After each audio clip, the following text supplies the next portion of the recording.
Bom, meus amigos, nós falamos da Igreja Luterana, principalmente aqui no Brasil, nesse vídeo. Agora, nesse outro, segundo vídeo, eu quero falar sobre o luteranismo, sobre Martinho Lutero. Quem foi Martinho Lutero? Foi um católico romano fervoroso. Decidiu entrar para o claustro, num mosteiro agostiniano católico, sendo ordenado padre no ano de 1507. Segundo alguns historiadores, isso ocorreu devido ao acontecimento sobrenatural, no qual ele sobreviveu a uma tempestade na estrada após ter dito, ajuda-me, Santa Ana, e tornar-me-ei monge. Exclamação, fecha aspas, ponto. No mosteiro, Lutero vivia angústias e desespero por dúvidas que tinha sobre seus méritos espirituais. Quanto mais refletia, tanto mais cresciam suas dúvidas e incertezas. Não possuía por isso paz de alma e via Deus como um severo juiz pronto a castigar os pecadores. Lutero tornou-se doutor em teologia. Ele começou a lecionar na Universidade de Wittenberg, sendo um dos privilegiados a ter acesso a uma Bíblia. Lutero desenvolveu nova visão teológica, lendo as palavras de Romanos capítulo 1, versículo 17. Mas o justo viverá pela fé. Interessante, hein? Ele dizia que o perdão e a vida eterna não são conquistados por nós mediante as obras, mas nos são dados gratuitamente mediante a fé em Jesus Cristo. O que Lutero afirmou com base na Epístola aos Efésios, capítulo 2, versículos 8 e 9. Porque pela graça sois salvos por meio da fé. Isso não vem de nós, é dom de Deus, não vem das obras, para que ninguém se glorie. Está em Efésios, capítulo 2. Em 1517, na Alemanha, o professor e monge Martinho Lutero fixou à porta da Catedral de Wittenberg 95 teses, criticando a atuação do Papa e do alto clero. Elas se propagaram rapidamente, mesmo com a intervenção da Igreja Católica. Lutero foi apoiado por parte da população e pela nobreza, que desejosa de conquistar terras, até então sob domínio de Roma, que é na região da atual Alemanha, o protegeram da perseguição do Papa, poupando-o da fogueira, mas não da excomunhão. Alguns exemplos dessa tese, vamos ver alguns exemplos. A tese 97, o que prega lá? Pregam a doutrina humana os que dizem que, tão logo seja ouvido o tilintar da moeda lançada na caixa, a alma sairá voando. John Tetzel pregava isso. Tese 32. Serão condenados em eternidade, juntamente com seus mestres, aqueles que se julgam seguros de sua salvação através de cartas de indulgências.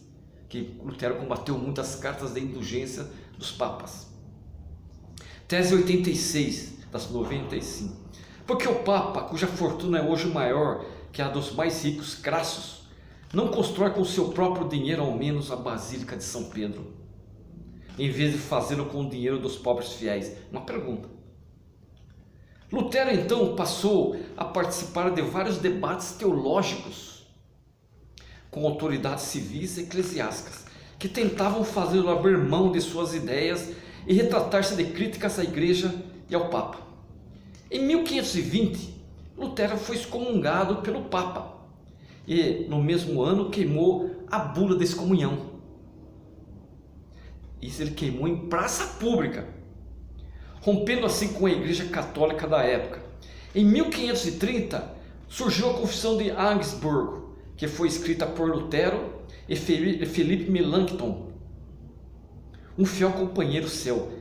Esse documento trazia um resumo dos ensinos luteranos.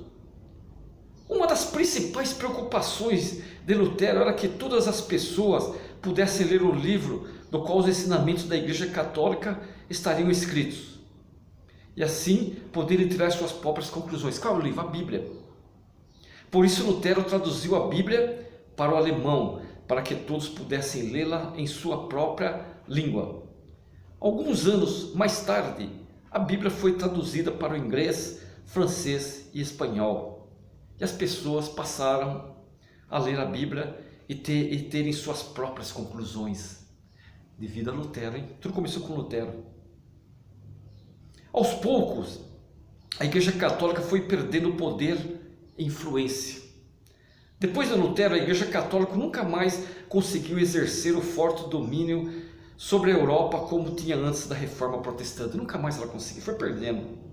As confissões luteranas podem também ser consideradas como estandarte em torno do qual os luteranos cerram fileiras em defesa de suas visões doutrinárias da Escritura Sagrada contra o erro, ou podem ser considerados como uma bandeira a qual os mestres da Igreja prestam juramento de fidelidade.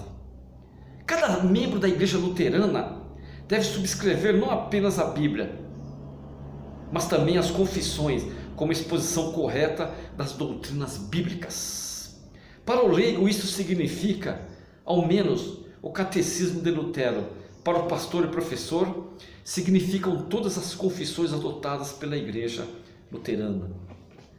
Em suas contribuições, os grupos luteranos, as congregações, bem como os sínodos luteranos, geralmente definem sua posição doutrinária mais ou menos nessas palavras. Confessamos que os livros canônicos do Antigo e do Novo Testamento são a palavra de Deus inspirada e, portanto, a única regra de fé e vida, e que as confissões da Igreja Luterana são uma exposição correta das doutrinas dessa palavra, porque está firme insistência, como resumido das confissões luteranas, porque para a sua interpretação da Bíblia. Por que ele insiste com isso? Insiste porque a maneira de interpretar a Bíblia, interpretar certo. Em vista do precedente, segundo sua interpretação, o termo igreja, entre aspas, jamais deveria ser empregado para definir um grupo religioso que não pertence ao Senhor, como seu corpo. Está em Efésios capítulo 1, 22 e 23, o corpo da igreja.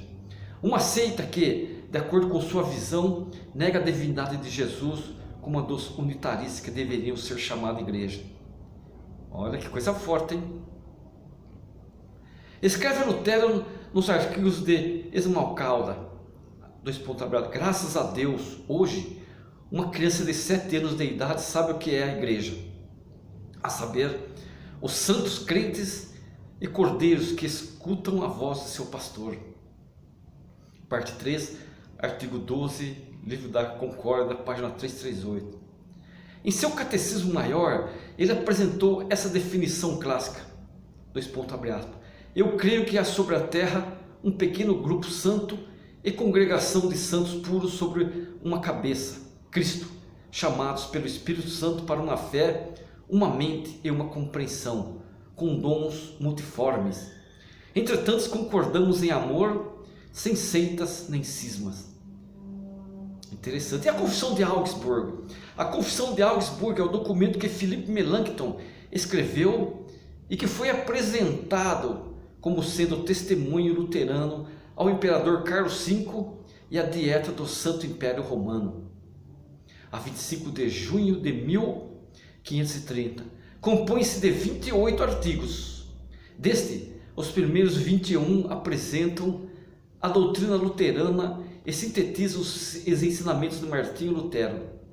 Eles tentam provar que os luteranos não estavam ensinando novas doutrinas, não estavam contrárias às escrituras sagradas, eles não estavam ensinando, e que não constituíram uma nova seita religiosa.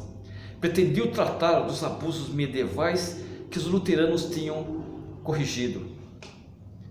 Os credos ecumênicos, em resposta à acusação de que a igreja luterana se desviou da antiga fé da igreja cristã e era por isso uma nova seita, os pais luteranos oficialmente declararam sua concordância total com os credos ecumênicos. No prefácio da fórmula de concórdia declararam, e porque imediatamente depois do tempo dos apóstolos, e mesmo enquanto eles ainda viviam, falsos mestres e hereges se levantaram. Símbolos, isto é, confissões breves e concisas, foram compostos contra eles na igreja primitiva, que foram considerados como a unânime universal fé cristã e a confissão da igreja ortodoxa e verdadeira, a saber, o credo dos apóstolos, o credo niceno e o credo atanasiano. Juramos fidelidade a eles e deste modo rejeitamos todas as heresias e doutrinas que contrárias a eles têm sido introduzidas na Igreja de Deus. Espero que vocês gostaram sobre Lutero.